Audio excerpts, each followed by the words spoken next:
Esta é a minha história. Se você está ouvindo isso, ou fui enviado de volta às sombras, ou a escuridão finalmente me venceu.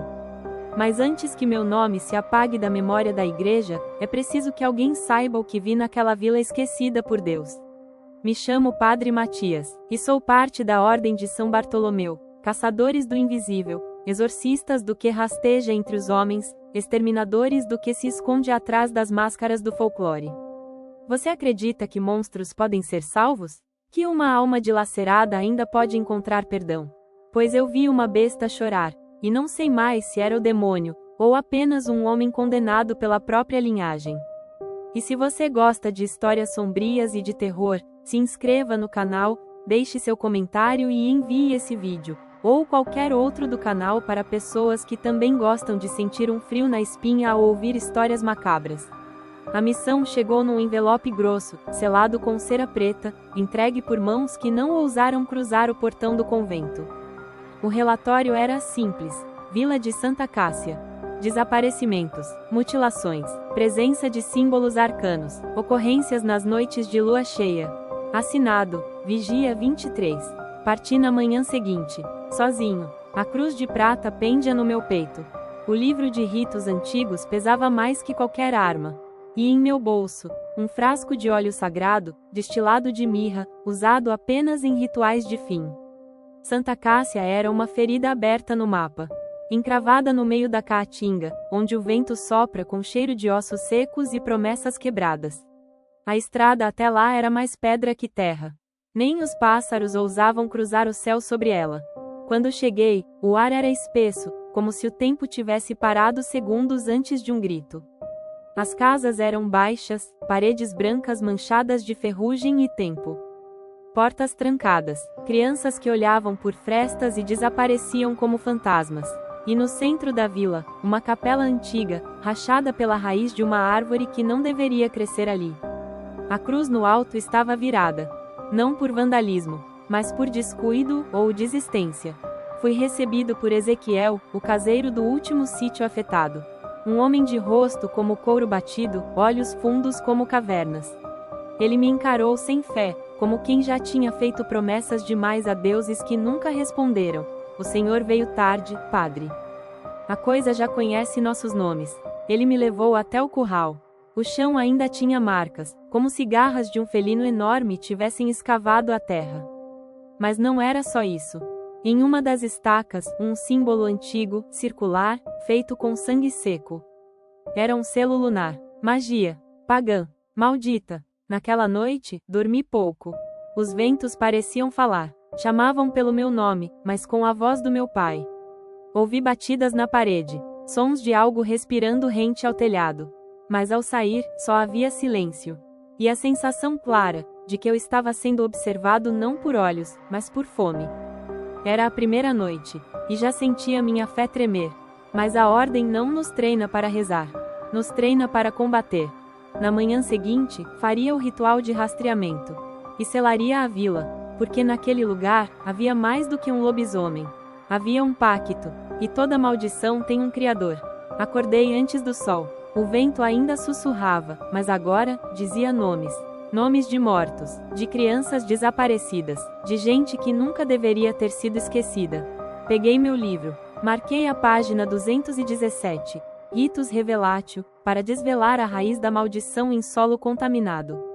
Uma oração antiga, nunca ensinada nos seminários, proibida em vários círculos eclesiásticos, mas essencial quando se pisa em terra amaldiçoada. Fiz o círculo com cinzas de ossos, trazidas de Roma.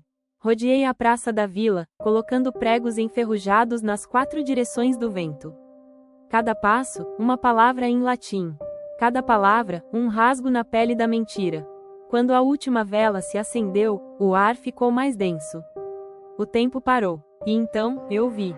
Uma mulher coberta de véus caminhava em direção à capela. Em seus braços, um recém-nascido.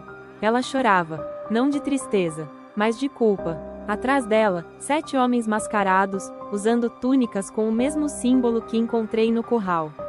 A cena era uma memória presa na terra, uma gravação espiritual. Aquela criança era o primeiro elo da maldição. E a mulher, a avó de alguém que ainda estava vivo. Depois do ritual, fui até a casa mais antiga da vila. A casa de Dona Malvina. Uma senhora de olhos nublados, mas alma afiada. Sentia-se nela uma tristeza que pesava mais que a idade. O senhor viu, né? Não era para vereador, mas viu, o que era aquela cerimônia, Dona Malvina? Pacto, padre. De proteção. Antigo. Dos tempos do povo da terra. Só que, fizeram com o errado. Ela contou o que ninguém ousava dizer. Que a vila, em tempos de seca extrema, entregou um recém-nascido para os espíritos da lua. Que a promessa era fartura. Mas o que receberam, foi um ciclo de sangue. Antes que eu saísse, ela segurou meu braço com força surpreendente. Ele tá sofrendo, padre. Não é monstro todo dia. Só quando a lua pede. Só quando a dor aperta. Quem é ele? Perguntei. Ela olhou para o céu e disse: o senhor vai saber, quando ouvir o uivo com nome de gente. Eu quis insistir, mas ela bateu a porta. Voltei para meu quarto com o estômago pesado. A vela que deixei no batente da janela estava derretida em forma de espiral. Um sinal claro. O demônio sabia que eu estava ali. E agora, também sabia meu nome. A próxima noite seria de lua cheia. Eu tinha menos de 24 horas para encontrar o amaldiçoado. E descobrir como matá-lo, sem matar o homem dentro da besta. A lua subiria naquela noite. Enquanto o dia avançava, o tempo parecia dobrado, esticado, torto. O relógio da vila marcava sempre 3h23. Olhava pela janela e via os mesmos 2 urubus no mesmo telhado, imóveis, como estátuas de presságio. Foi no final da tarde que ouvi a primeira vez. Não um som, mas uma ideia, que não era minha. Uma frase, sussurrada dentro da minha cabeça, como se minha alma tivesse um buraco por onde algo falava. Você me conhece, padre? Travei, respirei fundo, e rezei em silêncio. Mas a voz riu e disse: rezar, não desfaz pacto antigo. Com a ajuda de um mapa antigo da capela, rastreei a linhagem da maldição. Havia apenas uma família ainda viva diretamente ligada ao pacto, os Ramos. Eram 3 irmãos. Vitor, mudo desde os 7 anos, vivia trancado no celeiro. Elias, o mais velho, homem de rosto queimado de sol e olhar desconfiado. E Samuel, o mais novo, franzino, que dormia só de dia. A casa deles ficava no alto da vila, próxima ao matagal. Ao me ver, Elias me convidou para entrar. O interior da casa cheirava a ferro, suor e vela queimada. Imagens religiosas cobriam todas as janelas, mas estavam de cabeça para baixo. Sobre a mesa, um prato de barro com carne crua. Não havia talheres. Samuel apenas me observava. Seus olhos eram escuros demais, mas não vazios. Eram fundos, como se tivessem visto algo do outro lado da realidade. Ele escolhe um só, padre. Mas dói em todos. Quem é o amaldiçoado? Perguntei. Samuel abaixou a cabeça. Elias respondeu no lugar dele: ele muda a cada geração. Mas agora, ele não quer passar adiante. Ele quer ficar. Ao sair da casa, senti enjoo. Como se meus ossos estivessem em outro lugar. A voz voltou. Me encontra no santuário, Matias. Dessa vez, ela usou meu nome. E sussurrou com o tom exato da minha própria voz. À noite, voltei à capela abandonada. Atrás do altar, escavado entre pedras e raízes, havia um alçapão escondido por trapos molhados de vinho seco. Desci com a lanterna tremendo na mão. Um cheiro de mofo, urina e incenso queimado invadiu meus sentidos. Nas paredes, símbolos riscados com unha. E ao fundo, um espelho. Não refletia minha imagem. Apenas a lua. Estou perto, padre. Mas você não quer me matar, você quer me entender. A lua já subia. E agora, eu sabia. O monstro não estava do lado de fora. Ele estava entre nós, com um rosto que eu reconheceria. A lua nasceu gorda, amarela, deformada. Como um olho aberto sobre o mundo, incapaz de piscar. O santuário tremia. O chão suava. O ar estava seco e elétrico. A noite estava grávida de violência. Enquanto terminava os últimos versos do exorcismo, um pássaro caiu na janela, sem cabeça. Na perna dele, um bilhete manchado de sangue. Ele despertou. Encontre o ponto de ruptura. Matar é a última opção. Assinado, Inquisidor Enoque, comandante da ordem. Eles estavam vindo, mas talvez não a tempo. A floresta era um corredor de espinhos. O céu, encoberto por nuvens, mas a lua, ainda visível. Comecei a ouvir gritos, primeiro de bicho, depois, de gente. No centro da clareira, Elias estava morto, costelas abertas como galhos partidos. E ao lado do corpo, uma silhueta arqueada, peluda, de quase 2,5 metros. O rosto era o de Samuel, mas coberto por uma máscara viva de dor e ódio. Ele me viu, e não hesitou. O ataque foi imediato, rápido, animal. Garras atingiram meu ombro, a batina rasgada, o sangue quente descendo pelo braço.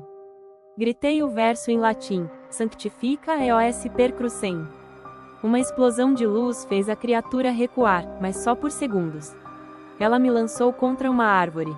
A madeira rachou. Senti minhas costelas gritarem. Lancei o óleo bento nos olhos da criatura. Ela rugiu tão alto que os pássaros mortos caíram das árvores.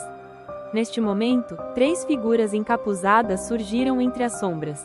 Um deles empunhava um incensário em chamas. Outro, um chicote de prata trançado com cabelo humano. O terceiro, Enoque, caminhava com uma lança curta, entalhada com símbolos hebraicos. Ele está entre besta e homem.